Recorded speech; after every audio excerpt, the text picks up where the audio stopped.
Hey there, guys. All right, and welcome to another week of World War II. We're on to week 78, February 22nd, 1941. The Brits will walk 500 miles. They will walk 500 more. It'd go into song, but that would get copyrighted. Now, I'm going to make a disclaimer at the start of this video. I am doing absolutely terrible in terms of my mental health right now. So if for the next few videos I am quieter than normal and also perhaps a bit muted in reaction, I do apologize, both to you, the audience, and in the off chance that the original creators had all come across this, because I genuinely do try with each video. But the YouTube algorithm prevents me from really being capable of taking a day off. So, and because I have made reactions this whole channel's thing, kind of stuck, aren't I? But yeah, with that said, let's dive in. Wait. Wild Bill? Yeah, Ooh. I know him. I mean, he went 25-4 for the Tigers in 1907, from the year they won the first AL pennant. What? Huh? Oh, a different guy? Huh. Huh. February 22nd, 1941. You're a military leader. A force under your command has made a fairly rapid advance for a few days and takes a Okay, this time I'm British. All right. 'Cause I remember one time he did this. He then said, "You're Hitler," and I was like, no. major prize. So what do you do then? If you're Alan Cunningham, you say, let's advance another 1,000 miles. Let's advance 500 miles, and let's advance 500 more. I think it's the first time we ever had like a blooper. I'm Indy Nidell. This is World War II. Last week, Operation Compass, the hugely successful British drive against the Italians across North Africa, came to an end. It had reached El Agheila and destroyed the Italian 10th Army, and now much of its force will be sent to Greece to defend against any German invasion there. Germany, meanwhile, sent reinforcements under Erwin Rommel down to Tripoli. There was fighting in both Eritrea and Italian Somaliland, and the first ever British airborne operation. Action continues in East Africa this week. On the 16th, the 1st South African Brigade starts fighting to take the crossings of the River Juba. This is actually pretty important. The Juba is Italian Somaliland's main river. The Juba's world is a world of its own, a belt of palm and green luxuriance many hundred miles long and anything from a few hundred yards to a few miles breadth. It is easily Italian Somaliland's best natural defense, and you can be damn sure this is where the Italians are going to defend. The battle for Lower Jubaland was over last week, but for the rest of Somaliland, it is about to begin, and Jelib is the first focus for that. A frontal assault has pretty poor chance. I'm sure I've said it before, but, right, like, it was what I really loved about the early days of the World War I series, where there was a good amount of focus outside of Europe. Now, of course, as the war went on, a lot less was happening outside of Europe in regards to the First World War. That was like directly correlated to the events of the First World War that, you know what I mean.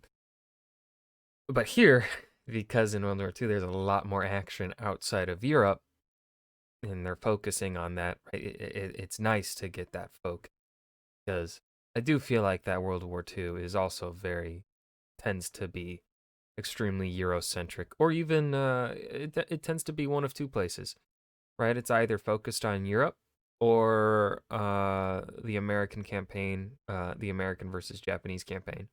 Right? It doesn't really talk about Japan's fighting outside of the context of American conflict. Right, so you rarely hear about Africa, or even other things that the Japanese are doing in the Pacific theater. And so that's one of the things I love about this series. Chances of success, and the Italian artillery there is pretty good. So the Gold Coast Brigade, and that South African brigade I mentioned, probe for other river crossings, and find them they do at Yonte, 20 kilometers north of Gobwen, and Mbungo, 50 north of Jelib. So they make crossings and advance up and down the east side of the Juba towards Jelib, while the 22nd East African Brigade powers through the bush and manages to cut the Mogadishu road behind Jelib. And the speed and unexpectedness of this whole operation just crumbles Italian resistance. Jelib falls to 22nd. This marks Did not think it would be that easy. a change in the campaign. For Alan Cunningham, in charge, now thinks his troops can make it all the way to Harar, 1,600 No. No, don't do that. kilometers, 1,000 miles away. And he gets Archie Wavell's okay. Wavell is in charge of the Middle Eastern and African theater of operations. It also really helps Cunningham that the South African Air Force has forced the Italian Air Force to limit its attacks to night bombing raids, so daytime advancing is finally possible. Also in the general area, which is a really big general area, on the 18th, South African forces moving from Kenya take Mega and 1,000 prisoners. And on the 19th, Emperor Haile Selassie, brought back to Abyssinia in January to help organize resistance against the Italians, arrives in Dangila with Ord Wingate's Gideon force. They will spend the next couple weeks harassing the Italians with a fair amount of success. Nice. Wavell and Cunningham actually meet each other in person this week. On the 19th, British Foreign Secretary Anthony Eden, Chief of the Imperial General Staff. Also, I do want to say something that helps in regards to what I think the African campaign here helps in terms of a narrative for World War II. If we were to focus really on Europe and Japan, I think it'd be it would get very depressing very quick. And I mean, when we do focus on Europe and Japan, it does get very, very depressing because of, what the Japanese government and military officials and the German government and military officials are doing to civilians. And the way in which that they seem to just be constantly succeeding. Whereas here, what the African campaign does, and also the way in which the series is focusing on the China War, the war in China, helps get a sense that, of avoiding sort of nihilism, defeatism, right? It's like we're seeing some British success here. That's nice to see. It helps with the mood. Though of course once Rommel comes in, starts making some pushes, it's gonna get a little concerning for a bit. John Dill, Wavell, and Cunningham meet in Cairo to talk about how much help they can and are willing to send to Greece. On the 23rd, tomorrow, the Greeks say that they will accept a force that at this stage is 100,000 men strong, plus artillery and armor support. 4 divisions to beef up the 18 Greek ones on the northern frontier. They will not accept less, because fewer units would not be able to fight off the Germans if and when they attack, and would likely only encourage them to attack. They also talk about disposition. The British prefer along the line of the Ali Akman River, but the Greeks don't want to give up the territory the line excludes. No decision is made at this point. Thing is, on the 17th, Bulgaria and Turkey sign a friendship agreement. The Turks are worried about both German and Soviet territorial designs, and they have their own territorial designs on Greece. Under German pressure, Turkey and Bulgaria sign a friendship agreement by which Turkey accepts that the movement of German troops through Bulgaria is not an act of war. This more or less confirms that there is no possibility of Turkey being persuaded to ally with Britain. And how about this? In spite of endless efforts, projects, schemes, and hopes on the part of the British, they were not about to join any front against Germany until the Germans themselves invaded Turkey, something the Germans naturally promised they would never do, and something they equally naturally planned for the moment it was safe for them to do so. In offering portions of Greece to Bulgaria and Yugoslavia, the Germans were careful to exclude that portion of Greece bordering on Turkey. Here was bait to dangle before Ankara's eyes. Hitler has decided that Operation Marita will not just be to secure strategic positions in Greece for the Luftwaffe to try to dominate the Eastern Mediterranean and the Eastern Aegean. He's going to go for a straight-out occupation of Greece. He was not prepared to risk the opening of another Salonika front, from which Britain with France, well, actually it was the five-nation Allied Army of the Orient, had harried Germany's southern flank of operations in 1916 to 1918. Here, as so often elsewhere in his conduct of the Second World War, Hitler's strategic calculations were influenced by his experience and memories of the First, in which he had fought as a common soldier. Hitler has been recently stymied in his plans for the Western Mediterranean by Franco's Spain and Pétain's France not making an anti-British alliance with him, but he's still kind of free to maybe operate in the Eastern Mediterranean, like the Central Powers had in World War I with Ottoman help. I mean, if he can talk the Vichy French leadership in Syria and Lebanon to take German military aid, then, you know, he could base Luftwaffe units there that could strike the Suez Canal or the Iraqi oil fields. Now, Iraq is a sovereign state, though until 1932, it had been a British mandate. But the Nationalist Party there is pro-German, and though Hitler does not have direct contact with them, he can likely count on them to complicate Britain's control of the Middle East anyhow. The Grand Mufti of Jerusalem, Mohammed Amin al-Husseini, though appointed to his position during the British Mandate of Palestine 2 decades ago, is an anti-British, anti-Zionist, pro-German Arab nationalist. That is only going to work to Hitler's advantage in the region.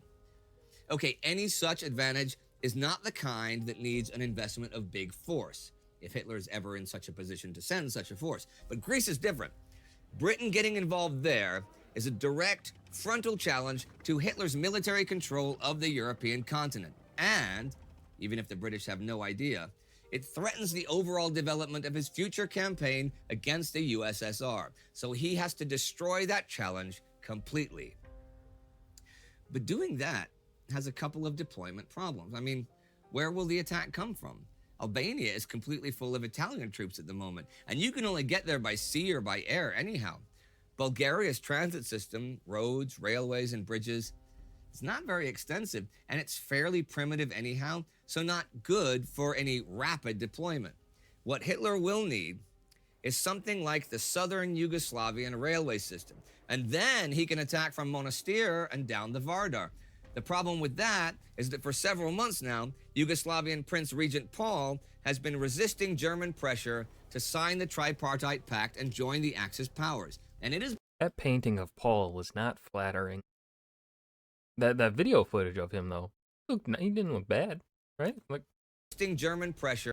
I mean, of course, a suit helps. A well-tailored suit. That painting, or photo, whichever it is, not that flattering of an angle or much else. For several months now, Yugoslavian Prince Regent Paul has been resisting German pressure to sign the tripartite pact and join the Axis powers. And it has been heavy pressure. But Prince Paul is an Oxford-educated Anglophile who has not hidden his sympathies. And it also does not help Hitler that Paul's wife is a Greek princess. So why should he help invade Greece for Germany? Well, he keeps telling Germany the Balkans should be a neutral zone in the war. But all the countries around him are slowly filling up with German troops. British Prime Minister Winston Churchill and Wild Bill Donovan, American President Franklin Roosevelt's emissary to Belgrade, have been pressuring Paul to rebuff the Axis advances. But for how long can he do that? It seems everyone's thinking of plans and possibilities this week. Husband Kimmel, Commander-in-Chief of the American Pacific Fleet, writes to Harold Stark, American Chief of Naval Operations. God, Harold Stark is just feels like such an American name. I feel that a surprise attack, submarine, air, another or one of these combined, foreshadowing on Pearl Harbor is a possibility. And we're taking immediate practical steps to minimize the damage inflicted and to ensure that the attacking force will pay. Soviet General Pavlov, who commands the Western Military District, wires Stalin, Molotov, and Marshal Timoshenko, asking for serious funds for building roads. He warns that the USSR's Western Theater of Operations must be organized now in 1941. Stalin replies that he understands that that is a legitimate concern, but the country is not in a position to do what Pavlov asks. And here's a side note to end the week. On the 16th, Hans Gunther turns 50 and is celebrated by the Nazis. Who is Gunther? He's the main ideologist of Nazi racial policy, even known as the race pope, Rassenpaps. Gunther joined the Nazis before their takeover of Germany, and in his 1929 book on German ethnology, described non-European Jews as fomenters of disintegration of Nordic culture. He is awarded the Goethe Medal for his birthday. And that was this week of the war, a week of big successes for the Commonwealth forces in Italian Somaliland, and a week of a whole bunch of plans for the immediate future of Greece, plans that seem to affect just about everywhere else. They do, you know. I mean, Bulgaria and Turkey signed papers this week, so the Germans can basically occupy Bulgaria. Turkey is hoping to head off that eventuality for itself. Yugoslavia is worried about its future vis-a-vis the Germans, and with good reason. Britain has stripped North Africa pretty bare for Greece, but that may have serious repercussions there since Germany is sending forces to Africa. The Soviet Union watches on suspiciously with its own territorial designs in southern Europe. You see, wheels within wheels. It's all interconnected. That is modern war. Interconnected. If you'd like to see an And that was week 78 of World War II. The Brits will walk 500 miles, and they will walk 500 more. February 22nd, 1941. I hope you guys enjoyed. Remember to hit that like button and subscribe for more, and I will see you guys in the next video. Peace.